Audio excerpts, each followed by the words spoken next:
Yorana, soyez les bienvenus dans ce Flash Info numéro 44. Nous sommes le vendredi 3 avril. Nous sommes à la mi-journée, nous allons faire ensemble le point sur l'épidémie de Covid-19 en Polynésie et dans le reste du monde. On commence tout de suite avec le chiffre de la Polynésie française et 2 nouveaux cas recensés depuis hier. Nous passons officiellement à 39 cas en Polynésie française sur 554 dépistages, toujours une seule hospitalisation. Pour reprendre les mots de notre ministre de la Santé Jacques Raynal, ce sont des chiffres ni rassurants ni inquiétants outre mesure. Et on va retourner directement à la cellule de crise qui était en direct hier en fin d'après-midi pour son point presse quotidien. Interviewé, John Kazé a fait notamment le point sur l'anticipation mise en œuvre par le pays et l'État ici en Polynésie française. On l'écoute au micro de Mike Leral et Tiarenui Pahuiri. On essaie d'apprendre le maximum de ce qu'on voit dans les autres pays. Donc, en termes de stratégie, en termes de présentation des patients, en termes de traitement, en termes d'approche de dépistage. Donc, on essaie d'apprendre de ce qu'on a vécu en Chine, en Corée, au Japon, et ce qu'on voit aux États-Unis et en Europe maintenant. Comment je vous expliquer justement qu'aux États-Unis, eh bien finalement, c'est là que ça flambe le plus? Je pense que c'est lié aux approches qu'on appelle les approches non pharmaceutiques, c'est-à-dire des approches de santé publique comme le confinement, comme la stratégie de dépistage. Aux États-Unis, ils ont eu des difficultés au début avec les dépistages, mais aussi ils avaient déjà beaucoup de cas dans la communauté avant de faire le confinement. Je pense que l'avantage ici, c'est que la Polynésie française a commencé le confinement assez tôt, et comme ça, on peut éviter une situation de flambée comme ça, un pic comme on a vu dans certains autres pays. D'autres pays, notamment comme les États-Unis d'Amérique, avec plus de 260 000 cas en quelques jours, moins d'une semaine à peine, avec une forte progression, et la situation mondiale qui a progressé à plus d'1 million de cas. On écoute encore John Kazé qui fait le point sur cette situation. Aujourd'hui, on arrive vers les 1 million de cas. On voit un taux de croissance assez important au niveau mondial. Je peux vous dire, au début de l'épidémie, le premier 100 000 cas, il fallait 67 jours pour arriver à 100 000. Et maintenant, on arrive entre les nouveaux 100 000 cas presque tous les jours. Donc, au moins de 2 jours pour chaque nouveau 100 millions de cas. Aussi, ce matin, on a dépassé les 50 000 morts. Malheureusement, c'est une situation triste et une situation très importante pour nous à suivre ce qui se passe dans le monde, parce qu'il faut qu'on évite d'arriver à ce genre de situation ici en Polynésie française.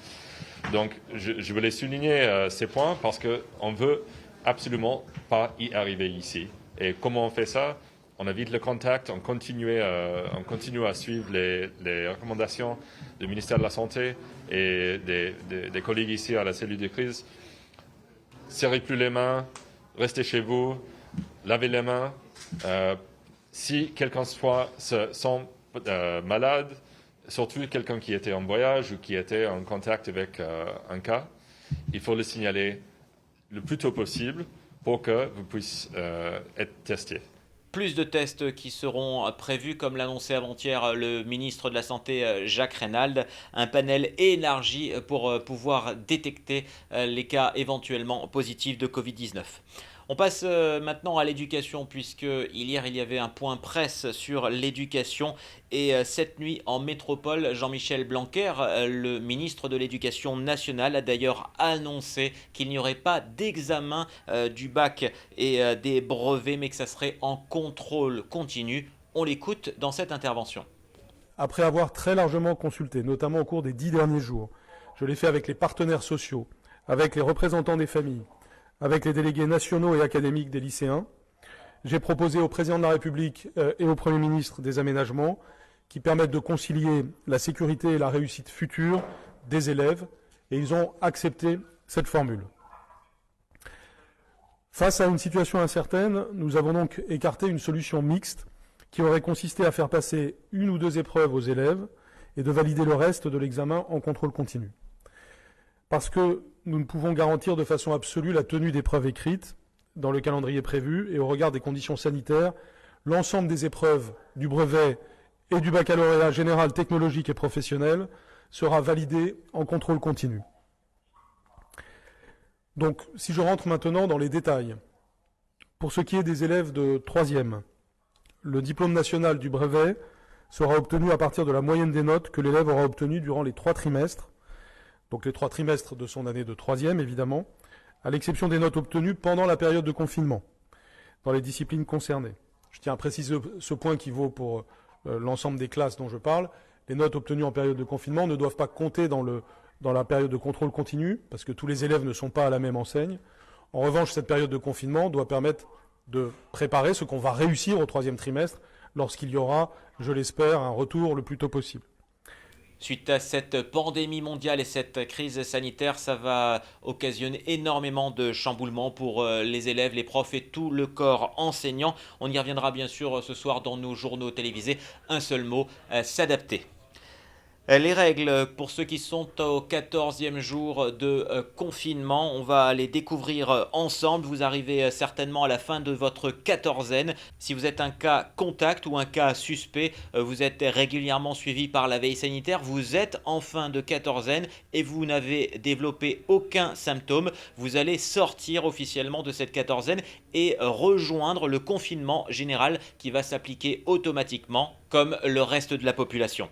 Direction la métropole à présent avec des chiffres toujours plus alarmants puisqu'on a malheureusement atteint un nouveau triste record, 588 décès en moins de 24 heures, ce qui porte le total à plus de 5000 décès depuis le début de cette crise. Un peu plus de 64 000 cas positifs ont été testés du côté de la métropole.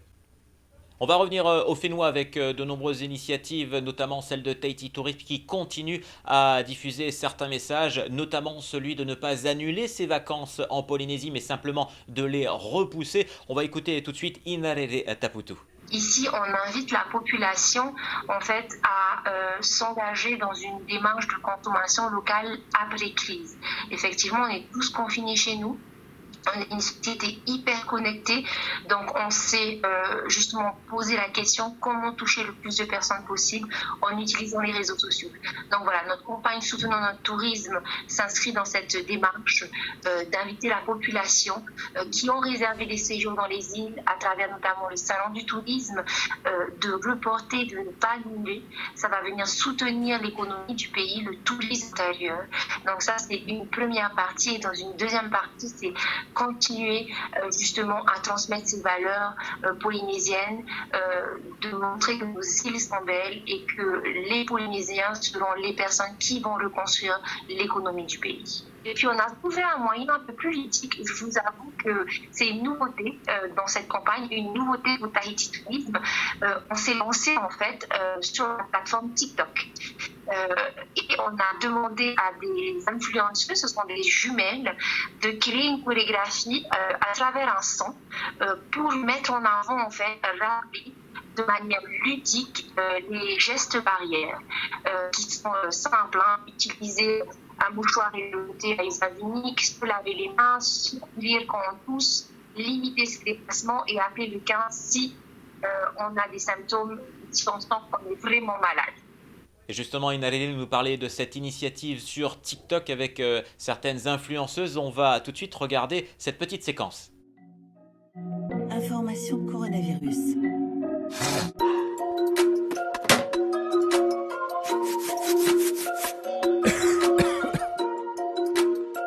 Nope.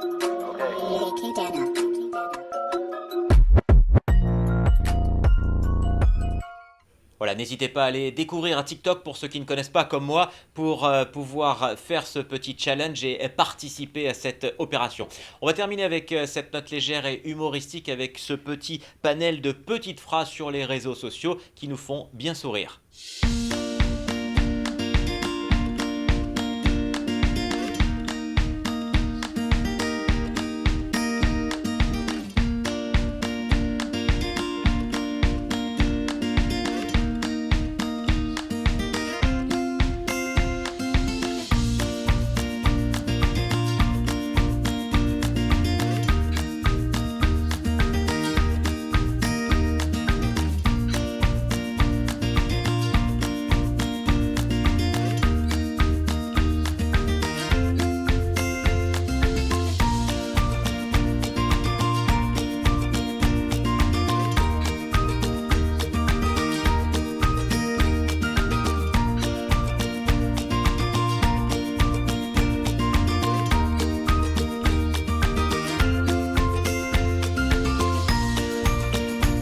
Allez, on va enchaîner avec les règles barrières. Vous les connaissez par cœur à présent. On se mouche dans un mouchoir en papier jetable. On se lave les mains très régulièrement dans la journée. Si on doit éternuer, c'est dans son coude. Enfin, on évite tout contact physique. Des règles très importantes. Restez chez vous pour sauver des vies et respecter le confinement. On en a terminé pour ce flash de la mi-journée. N'oubliez pas nos journaux télévisés ce soir, 18h et 18h30. L'info en continue sur notre site internet. Bon appétit à toutes ceux et celles qui sont à table. Prenez soin de vous.